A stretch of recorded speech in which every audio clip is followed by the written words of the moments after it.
Steve and Jill here. Hello. Welcome to the Land Academy Show, entertaining land investment talk. I'm Stephen Jack Butella. And I'm Jill DeWitt, broadcasting from beautiful San Francisco, California. Today, Jill and I talk about land investment opportunity. Zip code by zip code. Hey, it's like 4th of July today, right? I was just going to say, yay! Happy 4th of July. I wonder how many people are listening because no one's going to work today. Yeah, so either a lot of people are listening or they have better stuff to do. Exactly.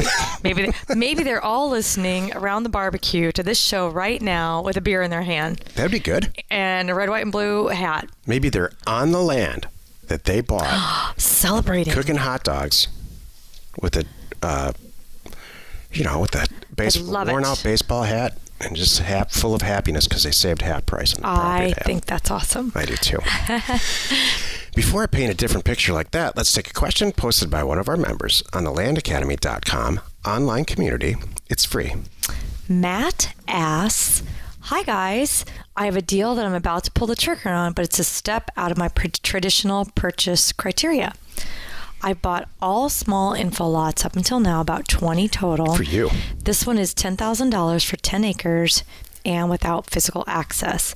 I did make a 3 to 4 minute video so you can see, so it's to make it easy for you. If you don't mind watching it and letting me know if you think it's an issue or if you think that it's fine, and if you have any advice on final due diligence that I should complete before proceeding. And he put in here, this is so great, the video link, so everyone on that thread could look at the video and look at the property and all that good stuff. I've watched it and Jill hasn't, and that's okay. I mean, keep reading. Yes, okay. Absolutely. So I'll talk about it at the end. Okay. Matt goes on to say, here are some side questions that I have. The seller says it's behind a locked gate, so I don't know if I'll be able to get a photographer in there before we open escrow. Does that concern anyone? I think it's fine, but I'd like photos before it's closed or at least before it's listed. What other due diligence would you do?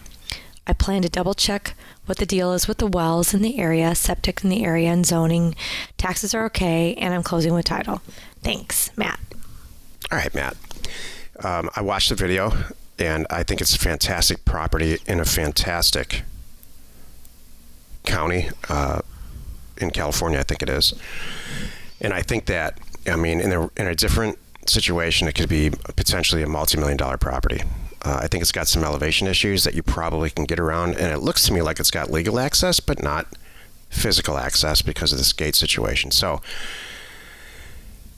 I'm not going to give you just absolutely you shouldn't do it or absolutely you should do it. I think that, and you're actually pretty experienced at this.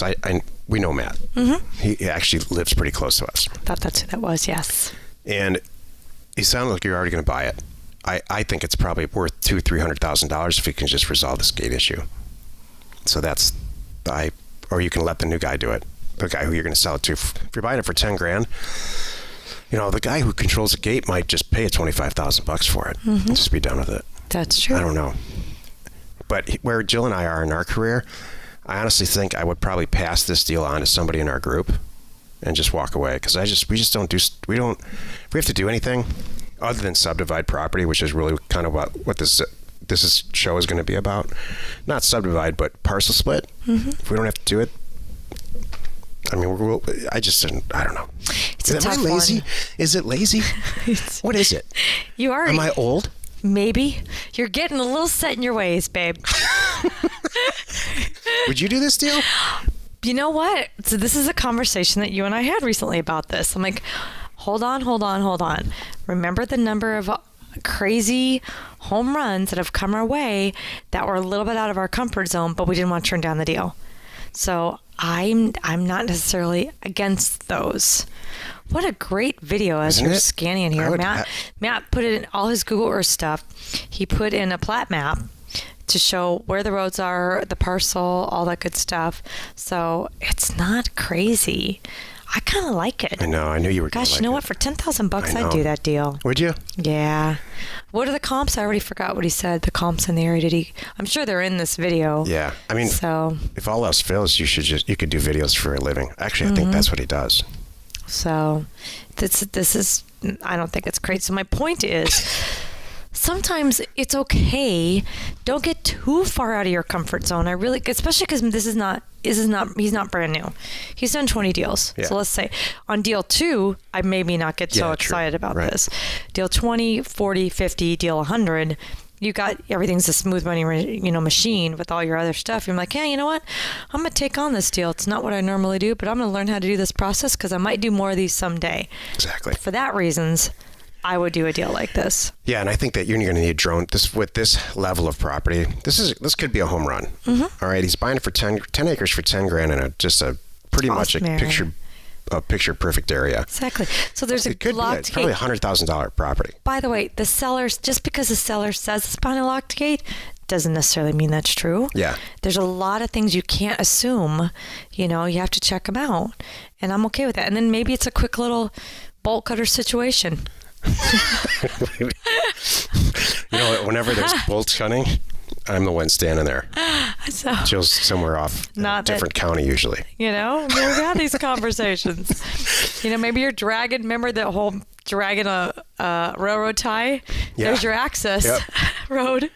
For this kind of property too, what I was going to say is you got to pull the stops out on the marketing. So you're going to need drone shots and all that.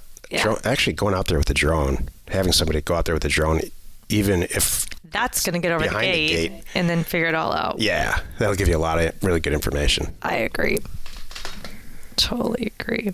Do the deal, I guess. Yeah. Today's topic, land investment opportunity, zip code by zip code. This is the meat of the show. So yesterday I was talking about this deal that Jill and I are doing right now, and it's a piece of property that we sent out a mailer to buy houses in a really urban area, which we successfully do every single week. And we found out this property's on an acre, which we can, without even changing zoning, get a parcel split. So there's 3 total properties. So we're going to make several $100,000 on this deal without doing any work. Oh my God, Steve, you just said you shouldn't have to do anything to a property when you sell it.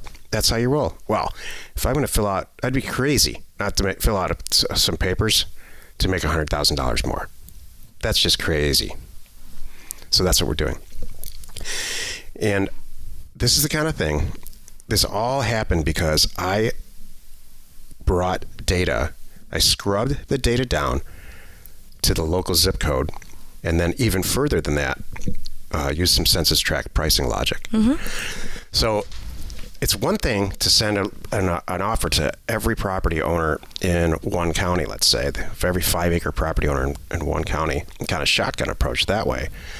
It's another thing when you get to the next level to really look at zip code by zip code, how properties are priced.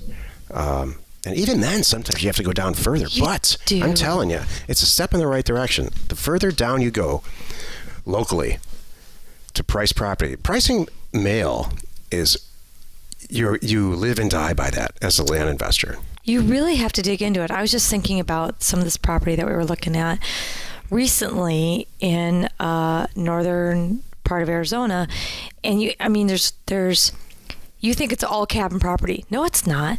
There's lake cabin property. There's golf course cabin property. There's next to a road cabin highway Exactly. cabin property, not just road, a highway. So this is the kind of stuff that I want to talk about on this show, and they could be in the same zip code. So you gotta really, like you just said, drill down there and get into it. And that's where I know that a lot of people, when you say census tracts, well, first they don't know what that is, and then to get in that detail, it takes some time. But like you just said, Stephen, the more you do it and get in there and really. You'll see it. You can pull the numbers and go, wow, this whole pocket. Okay, now I know all the homes right around the lake here. Okay, I got to add 10,000. Right. Check. And by doing that, you will have your results will be better. That's right. You'll get more Higher positive yield. results of people that you're, and then as you go out from the lake, okay, that's great. Now you're going to find another little pocket over here. Like, wow, these people happen to all be on a golf course. Okay, all the homes facing the golf course, I can see their numbers. Look at all the comps. These are all, and I'm not just saying homes. I'm just saying pieces of dirt, because a lot of these are just property that it's just coming, and there you go.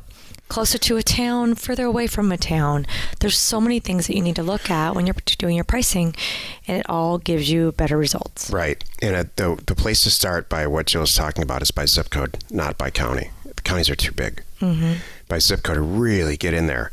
And then I don't want you to have analysis paralysis. You do have to at some point say, you know what, it's not perfect, but it's going in the mail today because that's my deadline. Mm-hmm. But the zip code is the way to start. Mm-hmm.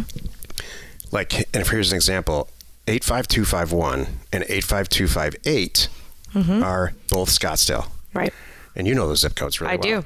Can you even imagine how different those pricings are? Very different. 85251 is probably couple $100,000 price difference. Yeah. In Old Town, 85251, and then 85258 is like the middle center, getting kind of expensive. Exactly. 85253 is the most expensive I was just gonna say. zip code Yep. in Arizona, and they all touch each other. Yep. So you really, really, really have to not on your first mailer, but you have to understand how that. Yeah, with every mailer, you have to get down further, closer to the ground. I love it. And I think really what we're doing here is just making you aware of what you need to be thinking about and the reasons why, and encourage you to spend the time to do it right. Yep. You know, even though we have mail down as cheap as possible, I don't want to waste my mail. Exactly. I don't want to waste my time, my energy.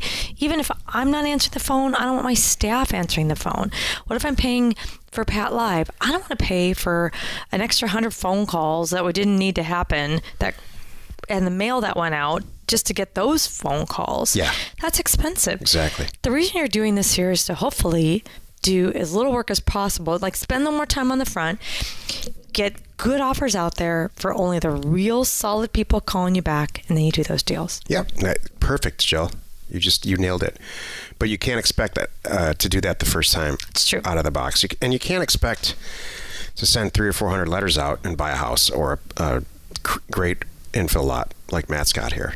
That's just not how it works. You do have to at least plan for 1,500 units. Oh gosh, yes. We do them. I mean, we send out 80,000 letters, and that's just where we are right now. Right. So, get to know the zip codes. It's going to pay off huge. That's my whole point here. It really will. Well, you've done it again. You spent another 15 minutes or so listening to the Land Academy show. Join us tomorrow for another interesting episode where we discuss professional land acquisitions, a step-by-step approach. I'm looking forward to that. Yeah. Tomorrow's another good day, too. I was hoping you were just going to talk. Well, I don't know. Tomorrow's my birthday. We'll see how it goes. What? Oh, you just slid that in there, I didn't did slide that in there. And we answer your questions posted on landinvestors.com. It is our online community, and it is free. You are not alone in your real estate ambition. All right, 4th of July. You got the barbecue? You ready? Yeah. Can we go now? Can I go now? I know you Is it love fired the up? 4th of July. Is it fired Ever up? since I've known I you. wish I could like crack a beer right here so someone could hear What it. is it about this holiday that you love so much, other than it's the day before your birthday? I just love the summertime. I love the summer. I love the beach. I love the sand. I love the fireworks. Oh, 'Cause you know what? fireworks, sure. Everyone is celebrating. It is so much fun, and we're going to have a blast tonight. I am so excited. I love your enthusiasm, Jill. Thank you. Share the fun by subscribing on iTunes or wherever you are listening. And while you're at it, please rate us there. We are Steve and Jill. Information and inspiration to buy undervalued property.